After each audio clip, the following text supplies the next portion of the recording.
Today, we'll discuss about this offer that Elon Musk has made for Twitter.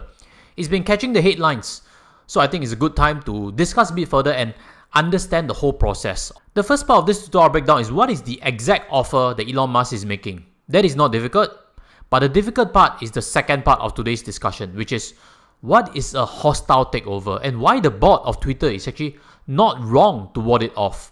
I'll give you an exact case study to understand the benefits of the board protecting other shareholders. Last but not least, we will touch on and speculate a bit further on what are Elon Musk's own motivations.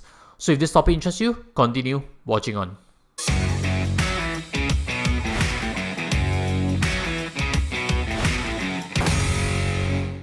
Hi guys, welcome back. Without further ado, let's dive on the offer as well as the statement that Elon Musk has actually made to the board of directors of Twitter. We'll cut away the non-objective portions and focus specifically on the numbers. Right now, I'm offering 100% of Twitter for $54.20 per share in cash, a 54% premium over the day I purchased Twitter and a 38% premium over the day that my investment was made public. It's also further mentioned that if the offer is not accepted, Elon Musk will reconsider his position as a shareholder.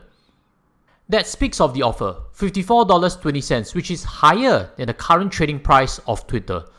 So it's all good news, correct? So why exactly is the board not accepting the offer immediately? To answer that, you need to understand what exactly is a hostile takeover. A hostile takeover is when an investor comes in against the wishes of the other investors. He is trying to use his financial strength to buy the company or make significant changes that may or may not benefit everybody's interest. If the offer is welcomed by everybody, it's not called a hostile takeover. A hostile takeover is usually abrupt in nature, it is not solicited, and generally other stakeholders including employees may have certain concerns about the company's direction if the hostile takeover takes place. After this video, I'll suggest that you do a quick Google search on the employee morale of Twitter and the general reaction of Twitter employees with regards to this hostile takeover.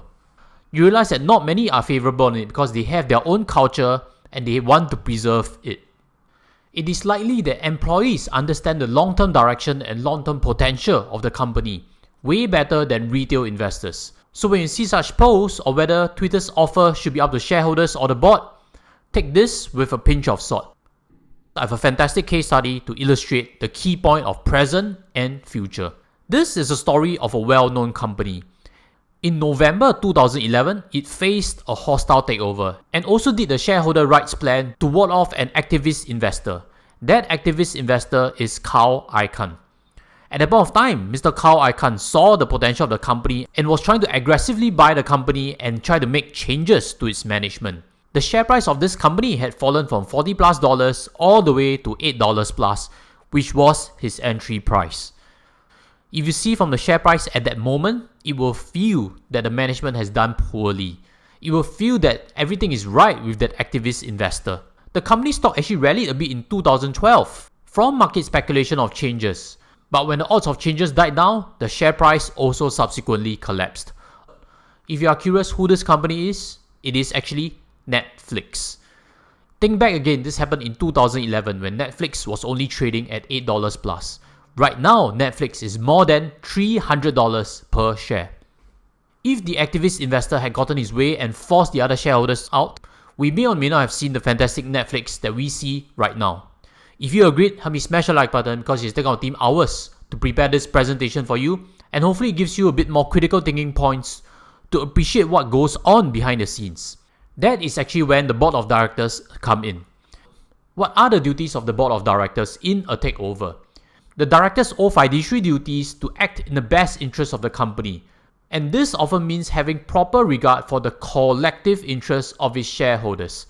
Collective interests, not just the major shareholder. So if you had the idea that if you had all the money in the world, you would try to buy 51% of a particular company and go into the company itself to make any changes that you like. That's not actually how it's done in the real world. To accumulate 51% of a public company, you also need the support of other big shareholders to sell you their stake in order to cross that 51% and eventually to privatize it if you want. So going in with a higher offer immediately and hoping to buy the whole company is not usually the way things go. because every shareholder values their share differently, and that's why we need to understand the collective interests of all shareholders and get blessings from other people who have stake. To assure the shareholders have been given competent independent advice on the merits of the takeover offer, the target company's board must appoint an independent financial advisor (IFA) as soon as possible after it receives an offer. We can actually see that happening with SPH when they had an offer from Keppel. They actually negotiated and solicited a different offer and created a fair bidding process for the value of the company. Again, it's not necessary because the offer is above current market value. It is a fantastic offer. It's to evaluate whether the offer is in the interest of the overall company and whether they can solicit a much better offer immediately or down the years. And because this offer is right now made with such an ultimatum, it is unlikely in the best interest of all the stakeholders. And that's why the board of directors of Twitter have moved forward with a shareholder rights plan. The shareholder rights plan, also known as a poison pill, is a defensive tactic used to ward against aggressive takeovers. And in this case, they mentioned that any owner with at least 15% of Twitter's outstanding common stock without the board's approval again, other shareholders will be allowed to purchase additional shares at a discount. This creates dilution to the shares. This creates a premium needed to be made by the aggressor to acquire all the other company if he wants to escalate this and close the deal quickly. That is likely in the best interest of all stakeholders, and that is actually contrary to this tweet. If current Twitter board takes action contrary to shareholder interests, they will be breaching fiduciary duty. The liability they will assume would be titanic in scale. That, in my opinion, is suggesting that the board of directors are doing the wrong thing in not accepting the offer. If you look at context correctly, the board of directors of Twitter are actually exercising their fiduciary duty and slowing down the aggressor because there's no time to prove whether that offer is worth accepting or not. And that draws a quick conclusion that I'd like to share with you today. Someone who is rich, someone who is smart, may actually not be saying something that is right. Many times we associate rich and smart as to being correct. So if you agree on that, again, have you smash on the like button. So with that, let's move on to the third part, which is what are Elon Musk's intentions making a bid for Twitter.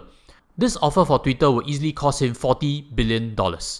And quite obviously, he'll need to sell some shares in Tesla or pledge some shares of Tesla in order to bring resources to fund this acquisition.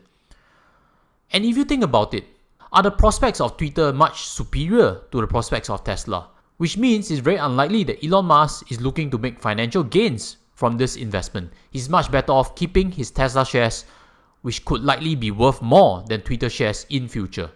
So therefore, his motivations can only be limited to two possible factors. The first is actually that Elon Musk is trolling the SEC. This is something suggested by Mark Cuban. He mentioned that Tesla CEO could simply be using the announcement to toy with his enemies at the SEC.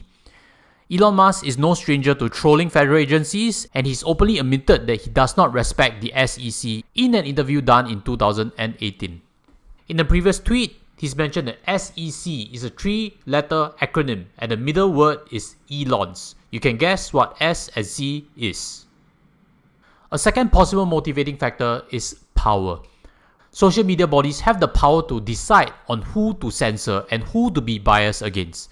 It is easy to use media to sell propaganda, just like what Russia is doing right now. And it is well known that Donald Trump has been banned on all social media platforms because of his extreme comments. Elon Musk may want an insurance against being silenced. And why not control one of the best social media platforms? If he were to explore Meta has already separated voting rights and he will not be able to exercise what he's wishing to do right now.